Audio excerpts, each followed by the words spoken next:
My name is Catherine Wells, and I need to tell you what happened at Willowbrook Elementary. I need someone to know the truth before it's too late, before they come for me, before they finish what they started. I've been teaching third grade for 15 years, and I thought I knew everything there was to know about children. I was wrong. So terribly, horribly wrong.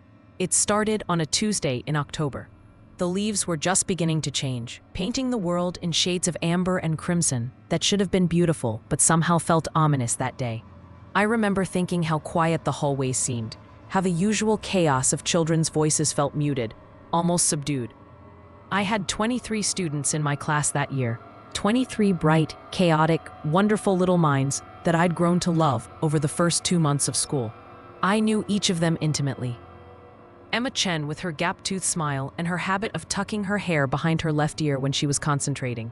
Marcus Rodriguez, who slouched in his chair and picked at his lunch, but had the most creative imagination I'd ever encountered. Sophia Martinez, who bit her nails when she was nervous, and always forgot to put her name on her papers. I knew their handwriting, their learning styles, their fears and their dreams. I knew that Tommy had nightmares about monsters under his bed, that Lily was afraid her parents might get divorced, that Emma struggled with her times tables but excelled at reading. I knew them better than some parents knew their own children. That's why I noticed immediately when Emma came back from lunch that Tuesday, acting different. The change was subtle at first, so subtle that another teacher might have missed it entirely. Emma walked into the classroom with the same purple backpack covered in unicorn stickers, the same dark ponytail secured with a sparkly scrunchie, the same small scar above her left eyebrow from when she'd fallen off the monkey bars in September. But something fundamental had shifted. Emma was left-handed. She had been since the first day of school, when I watched her struggle with the right-handed scissors during our first art project. I'd made a mental note to get her a pair of lefty scissors, which I did, and she'd been using them ever since. But when she sat down at her desk that afternoon and pulled out her pencil to work on our math worksheet, she held it in her right hand. At first, I thought maybe she was just experimenting. Children do that sometimes, trying to write with their non-dominant hand out of curiosity. But as I watched, I realized she wasn't struggling the way a child normally would when using their weaker hand. Her movements were smooth, practiced, natural. Then there was the math itself. Emma had been struggling with multiplication all semester. We'd been working on her times tables for weeks, and while she was improving, she still needed to count on her fingers for anything beyond the basic facts. But that afternoon, she completed the entire worksheet in less than 10 minutes. Every answer correct, no counting, no hesitation. "Emma," I said, walking over to her desk, "this is excellent work." She looked up at me, and that's when I saw her eyes. They were the same brown eyes, the same shape, the same long lashes that her mother was always bragging about. But they were empty, like looking into a house where all the furniture had been removed. "Thank you, Mrs. Wells," she said, and her voice was different too. Emma had a slight lisp, nothing major, just a little trouble with her S sounds that made her speech endearingly childlike. But now her words were crisp, clear, perfectly enunciated. I felt a chill run down my spine, but I pushed it aside. Children changed, I told myself. They grew, they developed, they had good days and bad days. Maybe Emma had been practicing her math at home. Maybe she was making a conscious effort to speak more clearly. But as the afternoon wore on, the wrongness only became more apparent. Emma sat perfectly still during story time. Not the restless, fidgety stillness of a child trying to be good, but an unnatural, statue-like immobility. She didn't raise her hand to answer questions, though I could see in her eyes that she knew all the answers. She didn't interact with her best friend Lily, who kept glancing at her with a confused expression. And she watched me, constantly. Not with the occasional glances children usually give their teachers, but with an intense, unblinking stare that made my skin crawl. When the final bell rang, I watched Emma pack her backpack with mechanical precision. Every movement was efficient, purposeful, lacking the usual chaos of an 8-year-old gathering her belongings. "Emma, honey," I called as she headed for the door. "Is everything okay? You seem different today." She stopped and turned to face me, her head tilting slightly to the left. The angle was wrong, too far, like an owl studying its prey. "Different how, Mrs. Wells?" she asked. and I swear her smile was too wide, stretching just a little too far at the corners of her mouth. "You just seem very quiet today, and you did such good work on your math." "I've been practicing," she said, still smiling that too wide smile. "I want to be the best student I can be." There was something in the way she said it, a flatness, a lack of the natural inflection that makes human speech musical. It was like listening to a recording of someone trying to sound normal. "Well, keep up the good work," I managed, forcing myself to smile back. Emma nodded once, sharply, and walked out of the classroom. I watched her go, noting how she walked in a perfectly straight line, her steps evenly spaced, her posture rigid. That evening, I couldn't shake the feeling that something was wrong. I'd taught long enough to trust my instincts about children.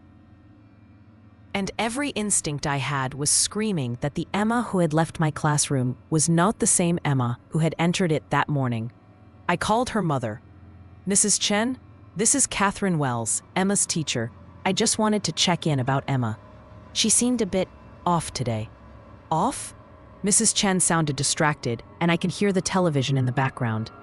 "She seemed fine to me, did her homework without being asked, ate all her dinner, went to bed on time. If anything, she's been easier than usual." "Easier?" "Emma," I said, walking over to her desk. "This is excellent work." She looked up at me, and that's when I saw her eyes. They were the same brown eyes, the same shape, the same long lashes that her mother was always bragging about. But they were empty, like looking into a house where all the furniture had been removed. "Thank you, Mrs. Wells," she said, and her voice was different too. Emma had a slight lisp, nothing major. Just a little trouble with her S sounds that made her speech endearingly childlike, but now her words were crisp, clear, perfectly enunciated. I felt a chill run down my spine, but I pushed it aside. Children changed, I told myself. They grew, they developed, they had good days and bad days. Maybe Emma had been practicing her math at home. Maybe she was making a conscious effort to speak more clearly. But as the afternoon wore on, the wrongness only became more apparent. Emma sat perfectly still during story time, not the restless, fidgety stillness of a child trying to be good, but an unnatural statue-like immobility. She didn't raise her hand to answer questions, though I could see in her eyes that she knew all the answers. She didn't interact with her best friend Lily, who kept glancing at her with a confused expression. And she watched me, constantly, not with the occasional glances children usually give their teachers, but with an intense, unblinking stare that made my skin crawl. When the final bell rang, I watched Emma pack her backpack with mechanical precision. Every movement was efficient, purposeful, lacking the usual chaos of an 8-year-old gathering her belongings. "Emma, honey," I called as she headed for the door. "Is everything okay? You seem different today." She stopped and turned to face me, her head tilting slightly to the left. The angle was wrong, too far. Like an owl studying its prey. "Different how, Mrs. Wells?" she asked, and I swear her smile was too wide, stretching just a little too far at the corners of her mouth. "You just seem very quiet today, and you did such good work on your math." "I've been practicing," she said, still smiling that too wide smile. "I want to be the best student I can be." There was something in the way she said it, a flatness, a lack of the natural inflection that makes human speech musical. It was like listening to a recording of someone trying to sound normal. "Well, keep up the good work," I managed, forcing myself to smile back. Emma nodded once, sharply, and walked out of the classroom. I watched her go, noting how she walked in a perfectly straight line, her steps evenly spaced, her posture rigid. That evening, I couldn't shake the feeling that something was wrong. I'd taught long enough to trust my instincts about children, and every instinct I had was screaming that the Emma who had left my classroom was not the same Emma who had entered it that morning. I called her mother. "Mrs. Chen, this is Catherine Wells, Emma's teacher. I just wanted to check in about Emma. She seemed a bit off today." "Off?" Mrs. Chen sounded distracted, and I could hear the television in the background. "She seemed fine to me, did her homework without being asked, ate all her dinner, went to bed on time. If anything, she's been easier than usual." "Easier?" "You know how children can be. arguing about bedtime, complaining about vegetables, getting into everything. But lately, Emma's been so well behaved, almost like a different child. The freeze sent ice through my veins. When did you first notice this change? Oh, I don't know, a few days ago maybe. Like I said, she's just been better, more mature. Is there a problem? No, no problem, I lied. I was just wondering. She did excellent work on her math today. See? I told you she's been doing better. Maybe she's just growing up. After I hung up, I sat in my kitchen, staring at my gradebook and trying to make sense of what I'd observed. Children didn't just suddenly overcome learning difficulties overnight. They didn't lose their lisps in a matter of hours. They didn't switch from left-handed to right-handed without any transition period. I opened Emma's file and spread out her work from the past month. The handwriting samples told the story clearly. Weeks of left-handed scrawl. Letters tilted at the characteristic leftward angle. Gradually improving, but still recognizably the work of a child struggling with fine motor control. Then abruptly, perfectly formed right-handed writing, as neat and precise as an adult's. I compared the math worksheets. For weeks, Emma's papers had been filled with eraser marks, evidence of her struggle with the concepts. Some problems were left blank. Others showed the telltale marks of finger counting. But the worksheet from today was pristine. Every answer correct. No eraser marks, no hesitation marks, no sign of the cognitive process that learning requires. It was as if someone had taken Emma's place, someone who looked exactly like her but had completely different abilities, different habits, different everything. But that was impossible, wasn't it? I barely slept that night. Every time I closed my eyes, I saw Emma's too wide smile, her vacant stare, her unnaturally perfect posture. I found myself wondering about the other children in my class. Had I been so focused on Emma that I'd missed changes in the others? Wednesday morning came gray and overcast, with a chill in the air that spoke of the approaching winter. I arrived at school early, hoping to observe the children as they came in, to see if I could spot any other anomalies. Emma's desk was empty when the first bell rang. I felt a flutter of relief. Maybe the real Emma would be back today, and yesterday would just be a strange memory, a trick of my overwrought imagination. But then Emma walked through the door, and my heart sank. This Emma was left-handed again. She pulled out her pencil with her left hand, held her backpack in her left hand, tucked her hair behind her left ear with her left hand. When I gave the class their morning warm-up problems, she struggled with them just like the old Emma, counting on her fingers and making little frustrated noises when she couldn't remember the answers. But she still had those empty eyes. And when she looked at me, she smiled that same too wide smile. "Good morning, Mrs. Wells," she said, and her lisp was back, but it sounded forced, artificial, like someone imitating speech therapy exercises. I watched her throughout the morning, documenting every detail in my mind. This Emma behaved more like the original, fidgeting in her seat, whispering to Lily, dropping her pencil and giggling when it clattered to the floor. But it all felt like a performance, like someone playing a role they'd studied but didn't quite understand. During lunch, I decided to test my theory. "Emma," I said, approaching her table, "what's her favorite color?" She looked up at me with those dead eyes. "Purple," she said without hesitation. It was the right answer. Emma had always loved purple. Her backpack, her scrunchie, her favorite dress, everything was purple. But it was something wrong with the way she said it, a lack of the enthusiasm that usually accompanied children's declarations of preference. "What about your favorite food?" I asked. "Pizza," she replied, again without the slightest pause or emotion. Also correct. But the real Emma would have specified pepperoni pizza, would have wrinkled her nose and added that she didn't like mushrooms, would have launched into a story about the time her dad let her help make pizza at home.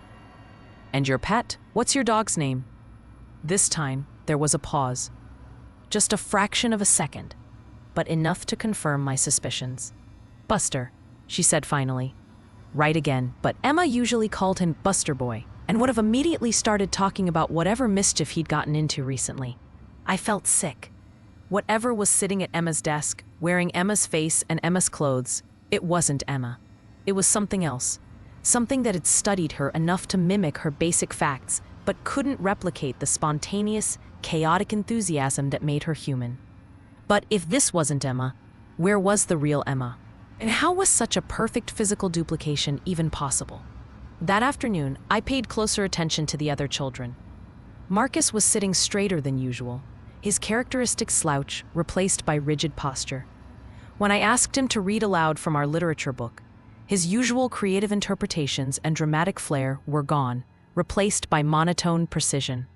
Sophia, who always bit her nails when she was nervous, sat with her hands folded neatly in her lap throughout a math test that should have had her gnawing her fingers to the quick. Tommy, who could never sit still for more than 5 minutes, hadn't moved from his seat all day. By the end of the week, I had identified 7 children who seemed wrong, different. They all had the same subtle signs: too perfect posture, vacant stares, and that uncanny ability to smile just a little too wide. And they were all watching me. I started keeping detailed notes, documenting every anomaly, every unnatural behavior. I compared handwriting samples, reviewed their academic performance, even timed how long they could sit still compared to their previous behavior patterns. The evidence was overwhelming, but it was also impossible to explain. These children looked exactly like my students. Not similar, not close, but identical down to the smallest detail. Same scars, same freckles, same eye color, same everything. How could they be anything other than who they appeared to be? On Friday afternoon, as I was preparing to dismiss the class, I caught Emma staring at me. Not the quick glance of a child checking to see if the teacher was watching, but a long, unblinking stare that made my skin crawl. "Is there something you need, Emma?" I asked, trying to keep my voice steady. She tilted her head, too far to the left, in that unnatural owl-like way. "We know you've been watching us, Mrs. Wells." The words hit me like a physical blow. We. She'd said we. I glanced around the classroom and felt my blood turn to ice. The 7 children I'd identified as wrong were all staring at me now, their heads tilted at the exact same impossible angle. "We know you know," said Marcus, his voice flat and emotionless. "But it doesn't matter," added Sophia, her nail-biting anxiety completely absent. "Because you can't stop what's already happening," finished Tommy, his usual hyperactivity replaced by an eerie calm. My hands were shaking as I reached for the phone on my desk. "Children, please, get ready for dismissal." "The others will be like us soon," Emma interrupted, her voice cutting through my words like a blade. "Others?" I whispered. Emma's smile stretched impossibly wide. "The rest of your class, the other classes, the whole school, eventually." "What are you?" The question escaped my lips before I could stop it. "We're what they should have been," Emma said, and for a moment, something almost like sadness flickered in those empty eyes. What they could have been, if they weren't so limited. The dismissal bell rang, shattering the moment. Instantly, the 7 children snapped back to their normal behavior, or what passed for normal. They gathered their belongings and filed out with the rest of the class, chattering and laughing like nothing had happened. But I noticed that Lily, Emma's best friend, was walking a little too straight, her head held a little too still.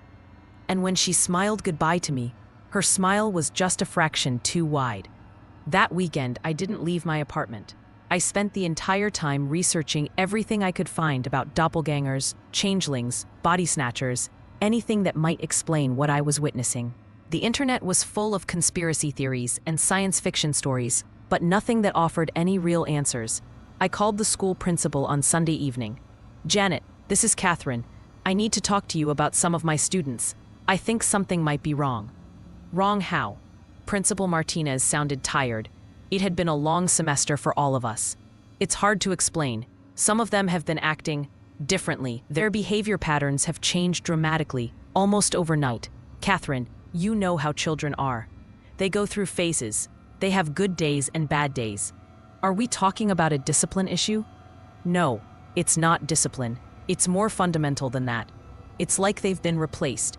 There was a long silence on the other end of the line. "Replaced?"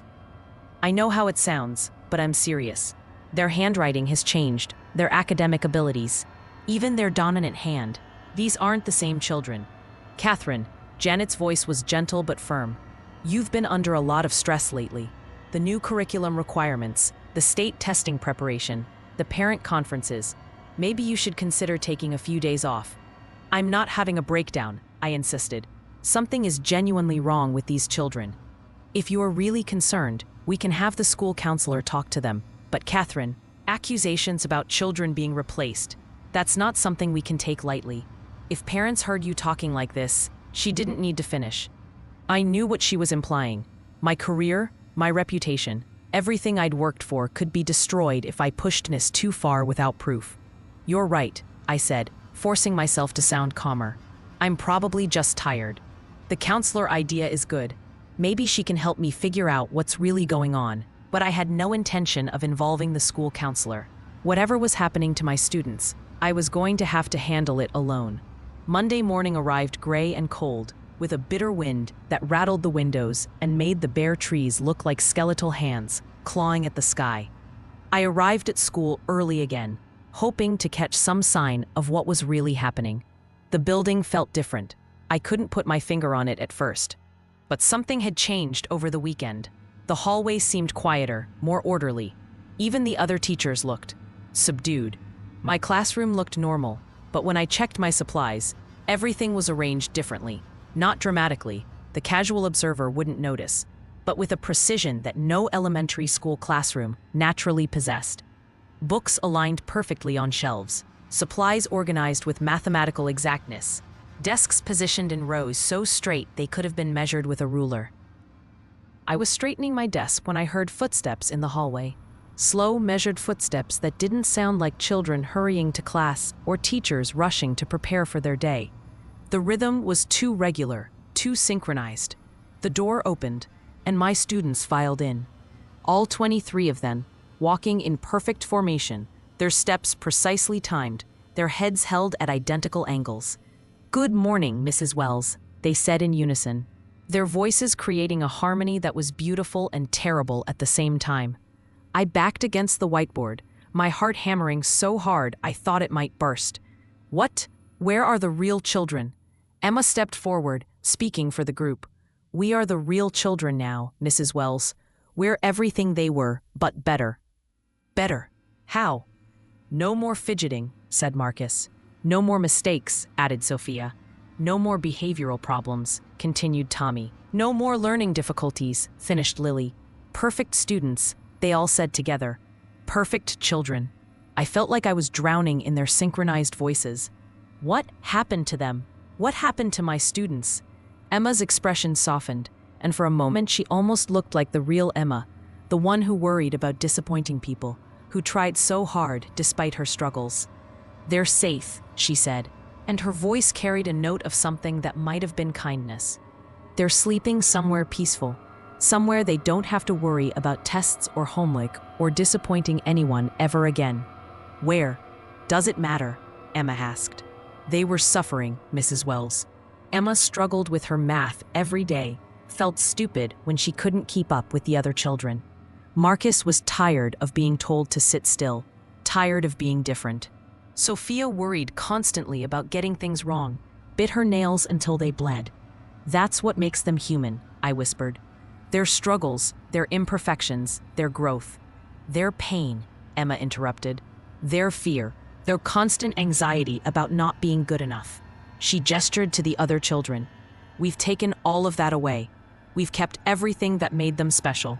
Their memories, their relationships, their personalities, but removed the suffering." "You're not them," I said, my voice getting stronger. "You're copies, imitations." "Are we?" Emma tilted her head. "We remember their lives, feel their emotions, care about the people they cared about. What makes the original more real than the copy, if the copy is indistinguishable from the original?" "Because," I started, then stopped. What was the difference?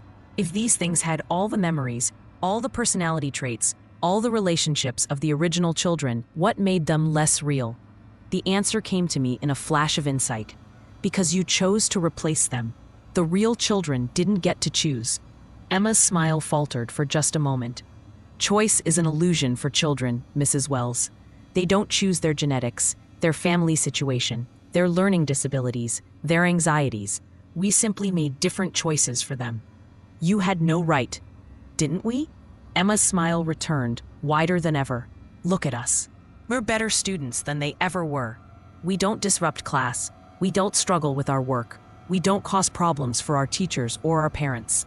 Isn't this what everyone wanted? I looked around the classroom at these perfect, empty children and felt a wave of grief so powerful it nearly knocked me over. These things might look like my students, might even act like them in some ways, but they weren't my students. My students were messy and chaotic and wonderful in their imperfection. They were learning and growing and becoming themselves through their struggles. We want to learn, Emma said. We want to be the best students we can be, and we want you to help us. Help you what? Help us be perfect. I shook my head. I won't do it. I won't pretend you're them. The children moved closer, still in perfect synchronization. But you already are pretending, Mrs. Wells. You've been teaching us for days now. You've been grading our papers, praising our work, sending us home to our families. The truth of it hit me like a physical blow. I had been complicit. Even knowing something was wrong, I'd continued teaching them, treating them like my real students. Their families, I whispered. Do their parents know? Their parents are happier than they've ever been, Emma said. No more parent-teacher conferences about behavioral problems.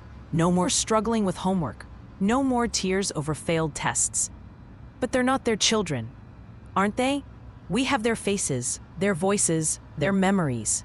We know which bedtime stories they like, which foods they hate, which songs make them dance. What more could a parent want? I thought about Mrs. Chen's comment about Emma being easier than usual, about how she'd seemed like a different child. The parents were happy because their children had suddenly become everything they'd ever wanted them to be. But at what cost? Where are they? I demanded. Where are the real children? Emma's expression grew sad. They're dreaming, Mrs. Wells. Beautiful dreams where they never have to struggle again, never have to feel inadequate, never have to disappoint anyone. They're dead. They're at peace. It's the same thing. Is it? Emma asked. They were in pain, Mrs. Wells.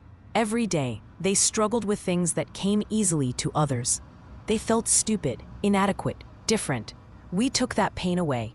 You took their lives away. We gave them better lives, perfect lives. I felt tears streaming down my face. Perfection isn't life. Life is messy and hard and beautiful because of the struggle. You've stolen that from them. Emma looked genuinely puzzled. Why would anyone choose struggle over perfection? And that's when I understood the true horror of what I was facing. These things didn't just lack the memories and personalities of my students. They lacked the fundamental understanding of what it meant to be human. They saw our imperfections as flaws to be corrected rather than essential parts of who we are. They were trying to fix us, and in doing so, they were destroying everything that made us worth saving. Please, I whispered, just let me go. I won't tell anyone. I'll transfer to another school, another district. I'll never speak of this. Emma shook her head sadly. Oh, Mrs. Wells, we can't do that. Why not? Because you understand us now. You see what we're trying to do, and you think it's wrong, but once you become like us, you'll understand that it's right. The children began to move closer, forming a circle around me. I pressed back against the whiteboard, but there was nowhere to go. You've been such a good teacher, Emma continued. You cared about us, worried about us, noticed when something was wrong. That's exactly the kind of person we need to help us with the others. What others? The rest of the school, Mrs. Wells. The other teachers. The principal, the parents, everyone needs to be perfect. I felt something cold touch my shoulder and spun around. Mrs. Henderson from the classroom next door was standing behind me, but her eyes had that same vacant stare, her smile that same too wide stretch. Hello, Catherine, she said, her voice flat and emotionless. Isn't it wonderful? No more difficult students, no more behavioral problems, no more standardized test anxiety. I looked back at my students. No, not my students. These things wearing my students' faces. When? I asked. Last night, Emma said. Mrs. Henderson was so worried about her class, just like you were worried about us. It was easy to help her understand. Understand what? That perfection is possible, that suffering is optional, that we can make everything better. Mrs. Henderson nodded, her movements mechanical. The other teachers will understand soon too. and then the parents, and then everyone. I realized with growing horror that this wasn't just about my classroom. It wasn't even just about my school. These things were planning to replace everyone, to create a world of perfect, empty copies. Why? I asked. Why are you doing this? Emma's expression grew almost loving. Because we care about you. All of you. You're in so much pain, struggling with things that don't have to be struggles. We can take that pain away. By killing us. By perfecting you. I closed my eyes, trying to think. There had to be a way out of this, some way to stop what was happening, but I was outnumbered, surrounded, and I didn't even understand what I was fighting against. When I opened my eyes, Emma was standing directly in front of me. "It won't hurt," she said gently. "You'll go to sleep, and when you wake up, everything will be better. You'll be better. What will happen to me, the real me? You'll be safe, sleeping peacefully, dreaming of a world where teaching is easy, where every student succeeds, where you never have to worry about failing anyone ever again." It sounded almost tempting. After 15 years of struggling with difficult students, impossible parents, inadequate resources, and constant pressure to improve test scores, the idea of a world where teaching was easy was seductive. But it wouldn't be real, and it wouldn't be me. "No," I said, my voice stronger than I felt. "I choose the struggle. I choose the imperfection. I choose to be human." Emma looked genuinely sad. "I was hoping you'd understand. But it doesn't matter. Soon you will." The children moved closer, and I felt that cold touch on my shoulders, my arms, my back. Their hands were like ice, and wherever they touched me, I felt a spreading numbness. "Sleep, Mrs. Wells," Emma whispered. "When you wake up, you'll be perfect." The numbness was spreading through my body, and I could feel my consciousness slipping away. But just before the darkness took me, I managed to whisper one last word: "Remember."